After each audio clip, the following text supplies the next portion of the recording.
Verses of light, verses of light, verses of light, verses of light, verses of light, verses of light.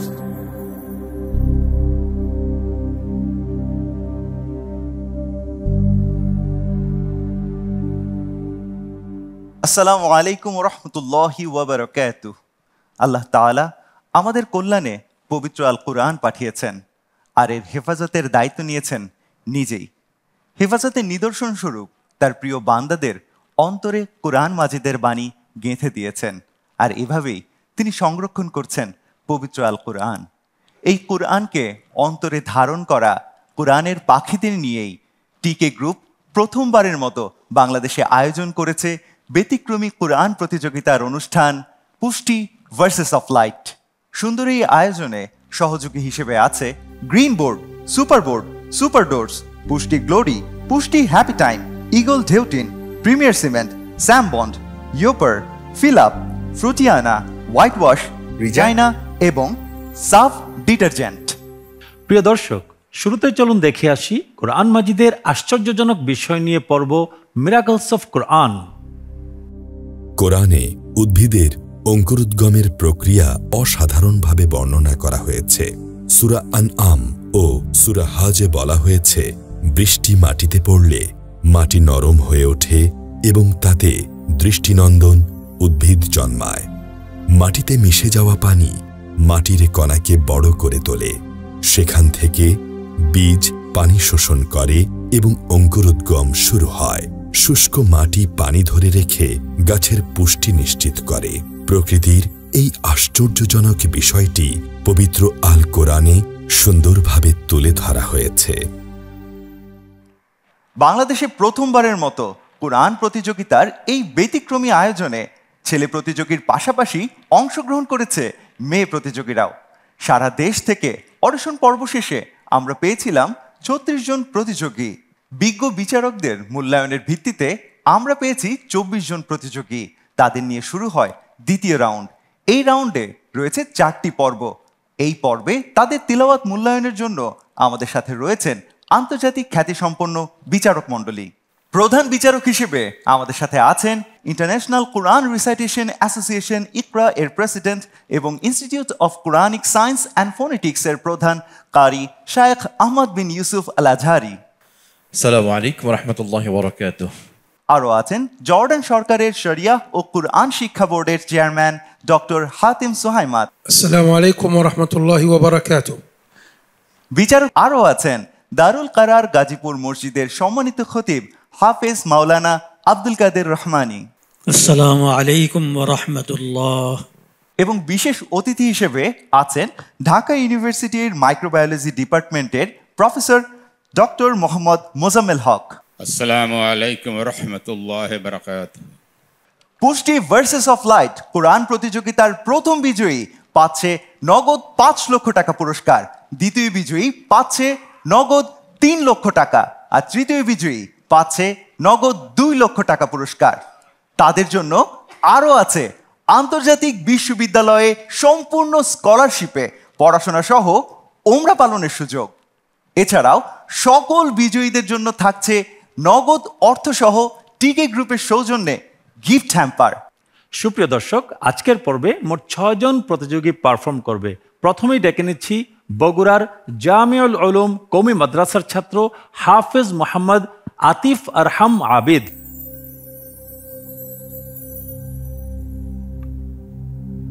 আসসালামু আলাইকুম ওয়া রাহমাতুল্লাহি ওয়া বারাকাতুহু। وعليكم السلام ورحمة الله وبركاته. أهلا بعاطف. اقرأ من قوله تعالى: أعوذ بالله من الشيطان الرجيم. إنا أنزلنا إليك الكتاب بالحق لتحكم بين الناس بما أراك الله.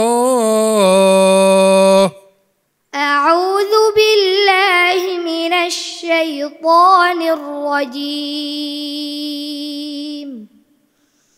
بسم الله الرحمن الرحيم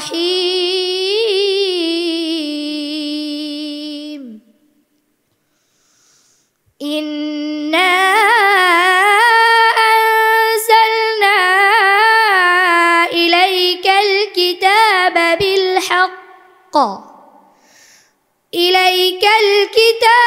بالحق لتحكم بين الناس بما أراك الله ولا تكن للخائنين خصيما واستغفر الله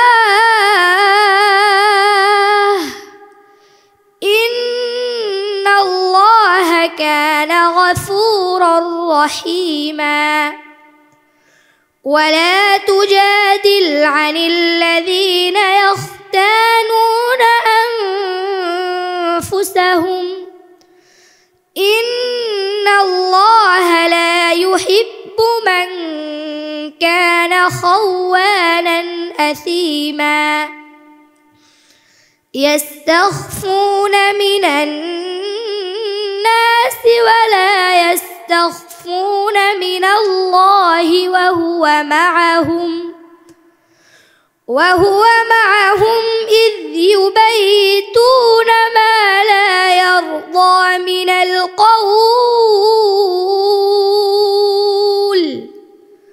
وكان الله بما يعملون محيطا حسبك. صدق الله مولانا العظيم.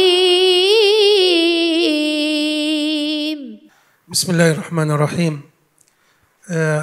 قرأ عاطف قراءة طيبة مباركة، يعني كان حريصا على أن يأتي بأحكام التجويد كاملة. ملاحظات بسيطة جدا. আমাদের যারা সম্মানিত বিচারক বললেন তুমি চেষ্টা করেছো তেলাওয়াতের যে রুলসগুলো সেগুলোকে আদায় করার জন্য, কিন্তু তিনি কিছু নোট তোমাকে দিয়েছেন। তা হলো তুমি দুটি জায়গায় শুরু করেছো, এই শুরু তোমার ভুল ছিল, ইলাইকাল কিতাব এবং ওয়াহুয়া মাহুম ইজ ইউবাইয়িতুন, এটা তোমার সঠিক হয়নি। এই বিষয়গুলো ইনশাআল্লাহ খেয়াল করতে হবে। কেমন? অনেক দোয়া রইল। বারাকাল্লাহু ফিক। আসসালামু আলাইকুম ওয়া রাহমাতুল্লাহি ওয়া বারাকাতুহু। এবার ডেকে নিচ্ছি দ্বিতীয় প্রতিযোগীকে। সে আসছে রংপুর থেকে। রংপুরের দারুল উলুম ফয়জিয়া মহিউসুন্নাহ মাদ্রাসার শিক্ষার্থী হাফেজ মোহাম্মদ ইয়ামিম।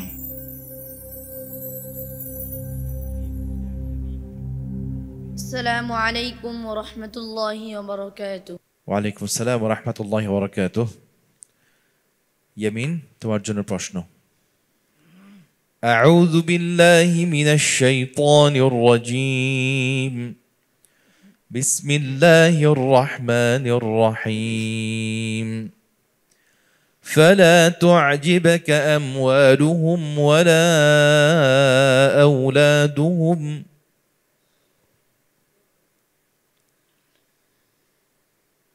أعوذ بالله من الشيطان الرجيم. بسم الله الرحمن الرحيم. فلا تعجبك أموالهم ولا أولادهم إنما يريد الله ليعذبهم بها في الحياة الدنيا وتزهق أنفسهم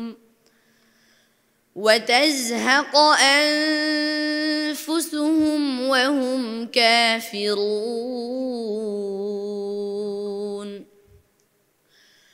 ويحلفون بالله إنهم لمنكم وما هم منكم ولكنهم قوم يفرقون لو يجدون ملجأ أو مغارات أو مدخلا لولوا إليه وهم يجمحون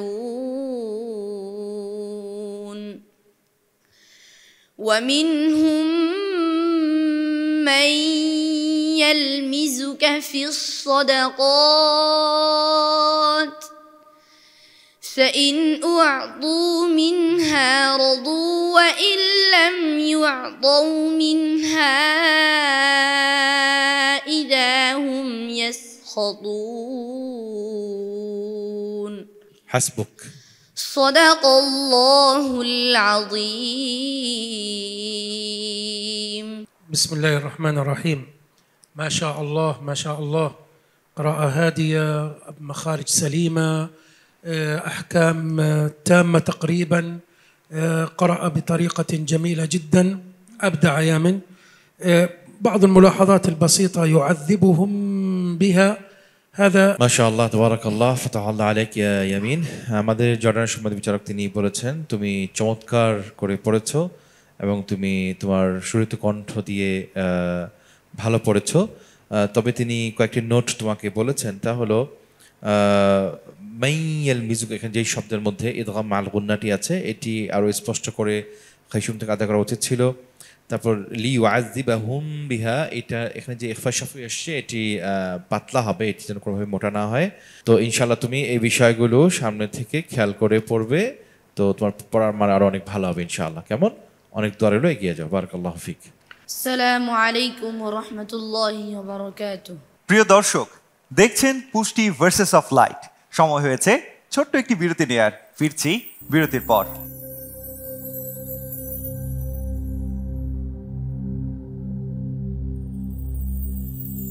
Verses of light, verses of light, verses of light.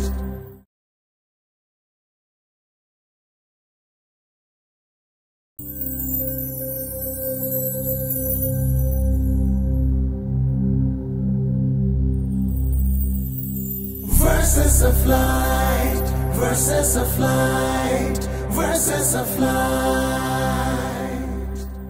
প্রিয় দর্শক, বিরতির পর আরও একবার স্বাগতম জানাই কোরআন প্রতিযোগিতার ব্যতিক্রমী আয়োজন পুষ্টি ভার্সেস অফ লাইট অনুষ্ঠানে। অনুষ্ঠানের এই পর্যায়ে তেলাওয়াত করার জন্য মঞ্চে আহ্বান করছি ময়মনসিংহ তাহফিজুল কোরআন ইন্টারন্যাশনাল মাদ্রাসার ছাত্র হাফিজ তৌহিদ আলম সিফাতকে।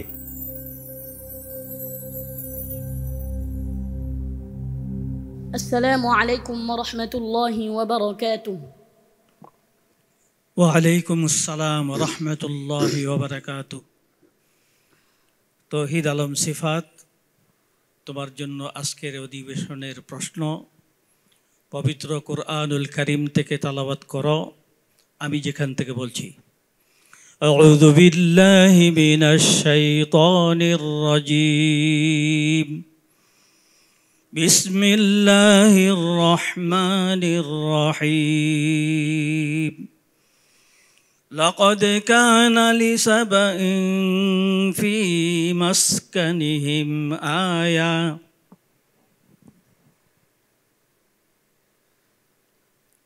أعوذ بالله من الشيطان الرجيم. بسم الله الرحمن الرحيم. لقد كان لسبإ في مسكنهم آية جنتان عن يمين وشمال كلوا من رزق ربكم واشكروا له بلدة طيبة ورب غفور. فأعرضوا فأرسلنا عليهم سيل العرم وبدلناهم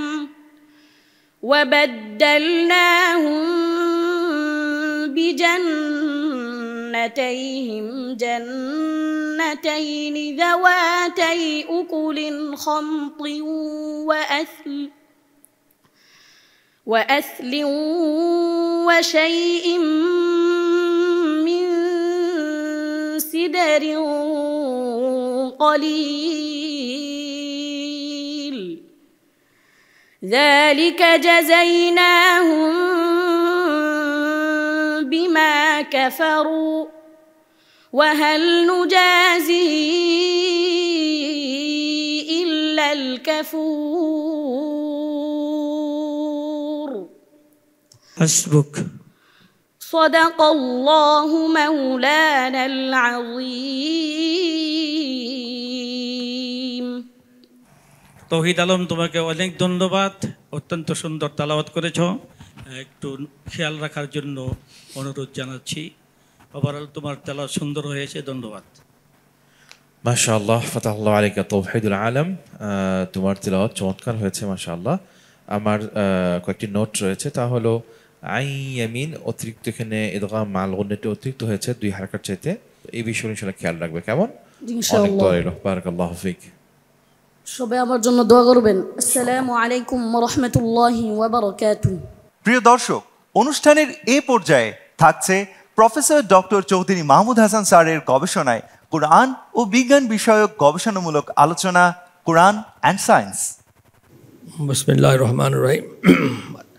আজকের আয়াতটি কোরআন শরীফের অনেকগুলি আয়াত রয়েছে, ভার্সেস রয়েছে, যেগুলি সরাসরি বৈজ্ঞানিক চিন্তাভাবনার সঙ্গে পরিচিত অর রিলেটেড, যেগুলি বিজ্ঞান প্রতিষ্ঠিত করেছে 16, 17, 18 এবং এই পর্যন্ত। আর সেই সমস্ত ফাইন্ডিংসের সঙ্গে কোরআন শরীফ, যেটা তার অনেক প্রায় 1000 বছর আগে আল্লাহ রসুলের উপর অবতীর্ণ হয়েছে, তাদের যে ফাইন্ডিংসটা যে কমপ্লাই করে, এইটাই আমরা এই কোরআন আয়াত থেকে দেখব। আমি আরেকটি কোরআন আয়াত আজকে বলছি, সূরা আল ইমরান, আলে ইমরান বলে, এটা আল ইমরান তো শুদ্ধ হবে আলে ইমরান, ইমরানের বংশধর। সেই ইয়াতে বলা হচ্ছে, আউযু বিল্লাহি মিনাশ শাইতানির রাজিম, তুলিজুল লাইলা ফিন নাহারি ওয়া তুলিজুন নাহারা ফিল লাইল ওয়া তুখরিজুল হাইয়া মিনাল মাইয়াতি ওয়া তুখরিজুল মাইয়াতি মিনাল হাইয়্যি ওয়া তারযুকু মান তাশাউ বিগাইরি হিসাব। আল্লাহ বলছেন, এর অর্থ হচ্ছে, মানে আল্লাহ, তুমি রাতকে দিনের ভিতরে প্রবেশ করাও এবং দিনকে রাতের ভিতরে প্রবেশ করাও, আর তুমি জীবিতকে মৃতের ভিতর থেকে বের করে আনো এবং মৃতকে জীবিতের ভিতর থেকে বের করো, আর তুমি যাকে ইচ্ছা বেহিসাব রিজিক দান করো। পরের সেন্টেন্সটা রিজিক দিচ্ছে, সেটা আমাদের বোঝানোর জন্য, যেহেতু আল্লাহর এই ক্ষমতা দ্বারা, এত শক্তিশালী ক্ষমতা, তিনি আমাদেরকে মানে রিজিক দিচ্ছেন, যেটা কোনো হিসাব বেহিসাব রিজিক দিতে পারেন। এটা হচ্ছে মেসেজ। আর কোরআনের এই সাইন্টিফিক পয়েন্টটা হচ্ছে রাতকে দিনের ভিতর বের করা, দিনকে রাতের ভিতর বের করা। এটা দিয়ে বোঝা যাচ্ছে পৃথিবীটা ঘুরছে। পৃথিবী যদি না ঘুরতো তাহলে কিন্তু রাত্র দিন হওয়ার সম্ভব ছিল না। এটাতে প্রমাণ হচ্ছে যে সাইন্টিফিক ফাইন্ডিংস, এগুলি যত সহজে আমরা এখন বলছি, আজ থেকে 1500-700 বছর আগেও এটা মানুষের পক্ষে ধারণা করা কঠিন ছিল, যেটা কোরআন শরীফ তার আরও 1000 বছর পূর্বে বলেছে। জাযাকাল্লাহু খায়র। আলহামদুলিল্লাহ, আমরা দ্বিতীয় রাউন্ডের এই পর্বে 3 জন প্রতিযোগীর তেলাওয়াত শুনলাম। আর এবার আসছে চতুর্থ প্রতিযোগী, রাজশাহীর ইয়াসিন আলী সালাফি মাদ্রাসার শিক্ষার্থী হাফেজ আমানুল্লাহ।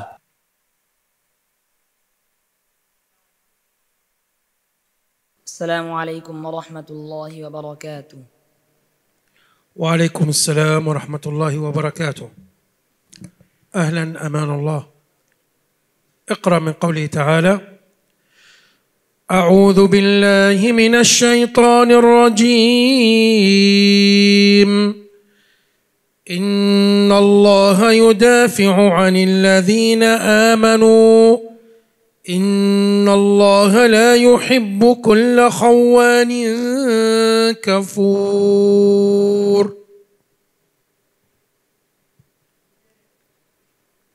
أعوذ بالله من الشيطان الرجيم بسم الله الرحمن الرحيم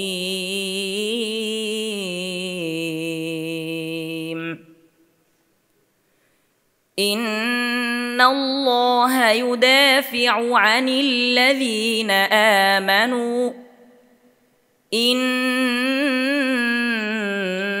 الله لا يحب كل خوان كفور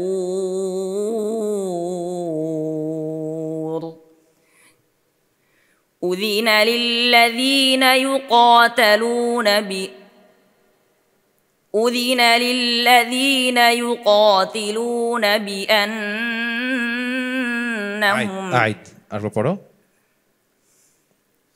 أذن للذين يقاتلون بأنهم ظلموا وإن الله على نصرهم لقدير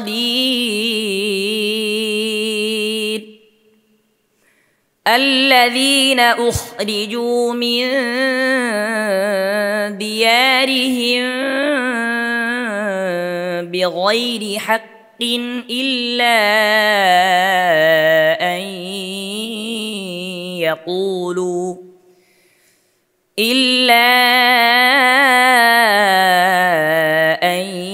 يقولوا ربنا الله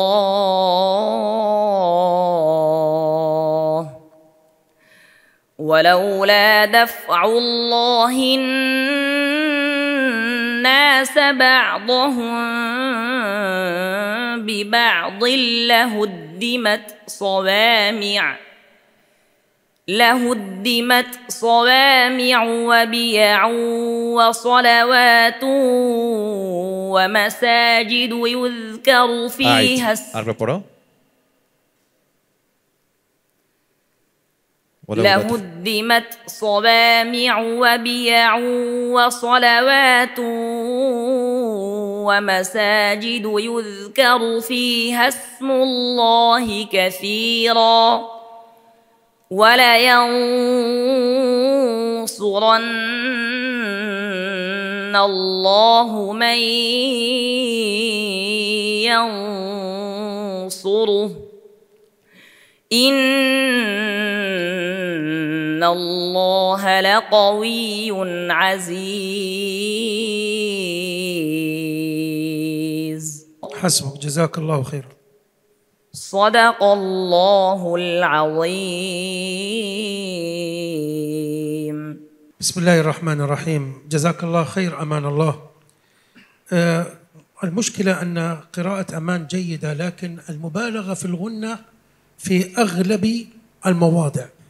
আমানুল্লাহ, আমাদের সম্মানিত জর্ডান বিচারক তিনি বলেছেন যে আমরা বিচারক প্যানেল থেকে তোমাদেরকে যে নোটগুলো আমরা দিচ্ছি আমরা আশা করি যে পরবর্তী রাউন্ডে যেন তোমরা সেটা কারেকশন করে আসো, কিন্তু তোমার অধিকাংশ গুণাগুলো অতিরিক্ত হচ্ছে, তো এই বিষয়গুলো তিনি বলেছেন, তো এই বিষয়গুলো ইনশাআল্লাহ খেয়াল করতে হবে। কেমন? অনেক দোয়া রইল। বারাকাল্লাহু ফিক। আসসালামু আলাইকুম ওয়া রাহমাতুল্লাহি ওয়া বারাকাতুহু। প্রিয় দর্শক, দেখছেন পুষ্টি ভার্সেস অফ লাইট। সময় হয়েছে আরো একবার বিরতি নেয়ার। ফিরছি বিরতির পর।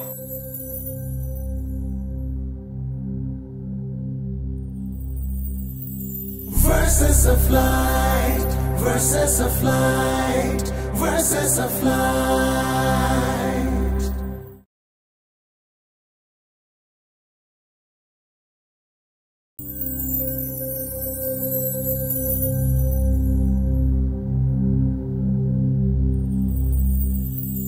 Verses of light, verses of light, verses of light. ব্রেকের পর আরো একবার স্বাগতম জানাই কোরআন প্রতিযোগিতার ব্যতিক্রমী আয়োজন পুষ্টি ভার্সেস অফ লাইট অনুষ্ঠানে। সম্মানিত দর্শক, অনুষ্ঠানের এই পর্যায়ে তিলাওয়াত নিয়ে আসার জন্য অনুরোধ করছি ঢাকার তাহসিন ইন্টারন্যাশনাল হিফজ মাদ্রাসার ছাত্র হাফেজ মোহাম্মদ আব্দুল মাজিদ নাদিমকে।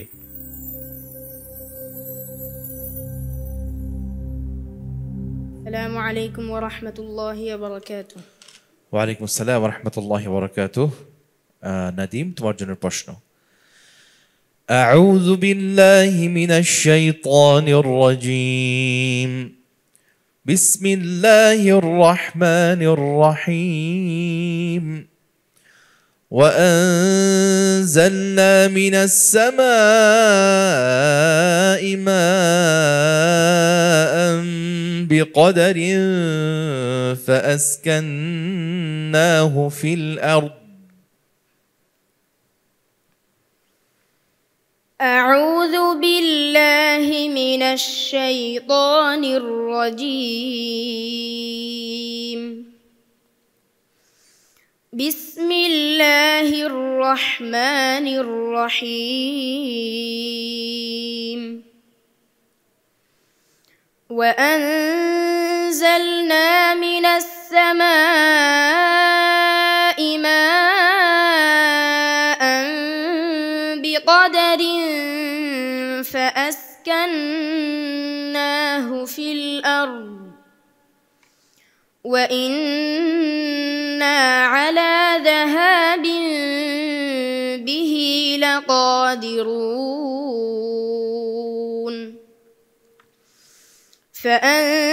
فأنشأنا لكم به جنات من نخيل وأعناب لكم فيها فواكه كثيرة منها تأكلون আরেকবার পড়ো لكم فيها فواكه كثيرة ومنها تأكلون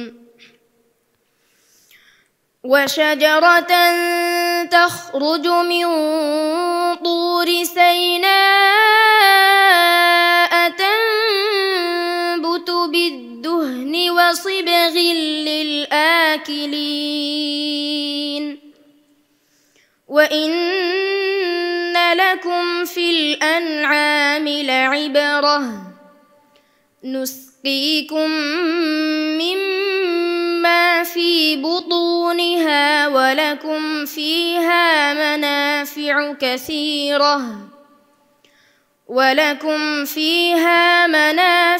كثيرة ومنها تأكلون حسبك صدق الله العظيم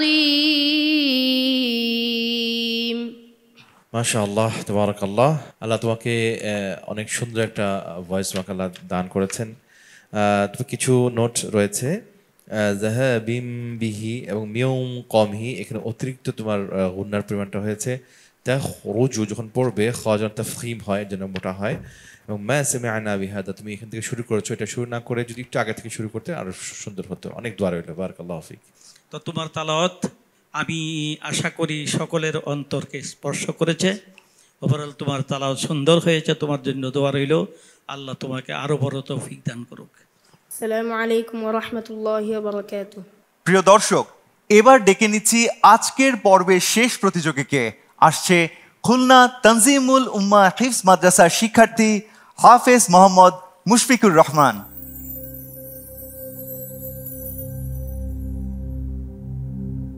আসসালামু আলাইকুম ওয়া রাহমাতুল্লাহি ওয়া বারাকাতুহু ওয়া আলাইকুম আসসালাম ওয়া রাহমাতুল্লাহি ওয়া বারাকাতুহু মুশফিকুর রহমান তোমার জন্য আজকের এই অধিবেশনে প্রশ্ন পবিত্র কুরআনুল কারীম থেকে তেলাওয়াত করো আমি যেখান থেকে বলছি আউযু বিল্লাহি মিনাশ শাইতানির রাজীম বিসমিল্লাহির রহমানির রহিম লিল্লাযীনা আহসানুল হুসনা ওয়া জিয়াদা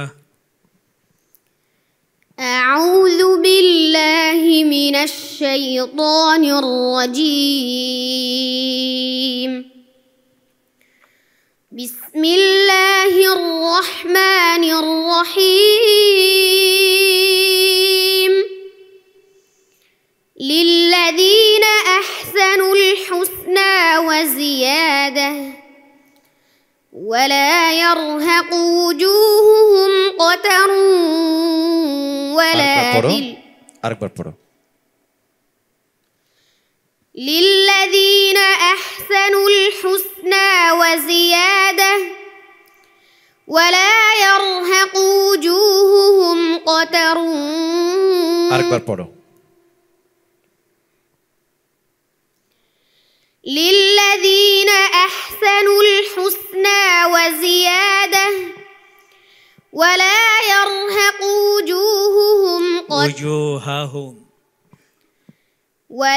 يرهق وجوههم قتر ولا ذلة أولئك أصحاب الجنة هم فيها خالدون والذين كسبوا السيئات جزاء سيئة بمثلها وترهقهم ذلة ما لهم من الله من عاصم كأنما أغشيت وجوههم قطعا من الليل مظلما أولئك أصحاب النار هم فيها خالدون حسبك صدق الله العظيم মাশাআল্লাহ তালাওয়াত তো অত্যন্ত সুন্দর মানুষটা ছোট কিন্তু তালাওয়াতের যে সুর এবং আওয়াজ আল্লাহ তোমাকে দান করেছে অত্যন্ত সুন্দর ছোট মানুষ তো আমি যতটুকু বুঝলাম যে তোমার ছোট্ট একটা ভুল জের জবরের ভুল একটু খেয়াল করলেই কিন্তু নিজেই সেটাকে শুধরে নিতে পারতে তো বাচ্চা মানুষ তার ব্রেনে এত কাজ করে না যখন কম্পিটিশনে থাকে তো আল্লাহ তোমার জন্য রহমত করুক আল্লাহ তোমাকে আরো শক্তি সাহস দান করুক আরো এগিয়ে যাও দোয়া রইল তোমার জন্য بسم الله الرحمن الرحيم ما شاء الله على هذه القراءة يا مشفق يعني كنت تقرأ كجريان الماء قراءة عذبة وطيبة ومباركة يعني ملاحظة بسيطة كانت القلقلة في تبلو মাশাআল্লাহ মুশফিক অত্যন্ত চমৎকার ছিল তোমার তেলাওয়াত আমাদের জর্ডানের সম্মানিত বিচারক বলেছেন তুমি প্রবাহিত পানির ন্যায় পড়ছিলে মাশাআল্লাহ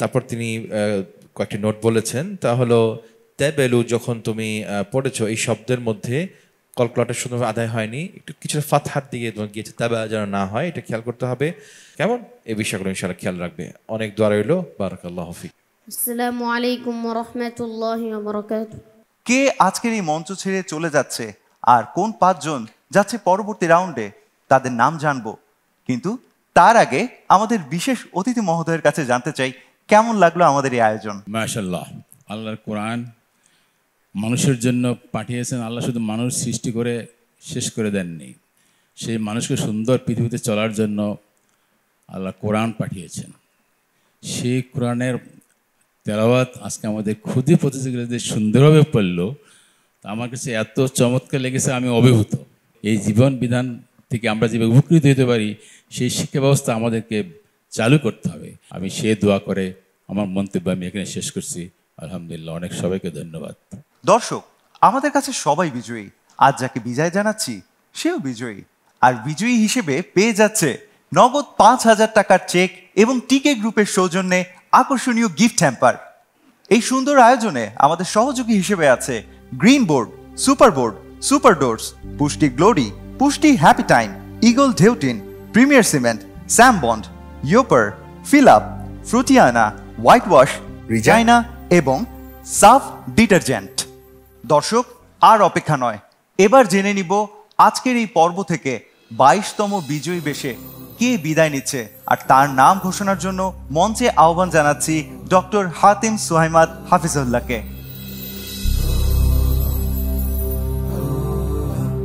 بسم الله الرحمن الرحيم من هذه المنافسة في هذا اليوم هو أمان الله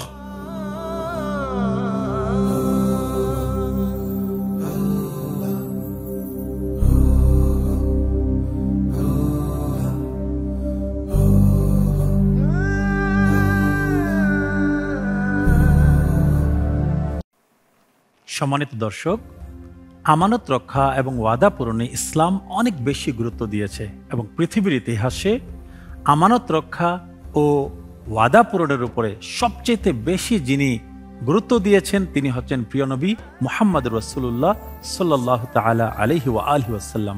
এই জন্য মক্কার কাফিরেরা ওনার উপর ঈমান না এনেও ওনাকে আল আমিন উপাধি দিয়েছিল। সুপ্রিয় দর্শক, চলুন আমরা আমানত রক্ষা এবং ওয়াদা পূরণে আমরা প্রতিশ্রুতিবদ্ধ হই, গুরুত্ব দেই। ইফতারের সময় একদম সন্নিকটে ইনশাআল্লাহ আগামীকাল আবারও দেখা হবে কোরআন পাঠের ব্যতিক্রমী আয়োজন পুষ্টি ভার্সেস অফ লাইট হিফজুল কোরআন প্রতিযোগিতায়। ওয়াসসালামু আলাইকুম ওয়া রাহমাতুল্লাহি ওয়া বারাকাতুহু।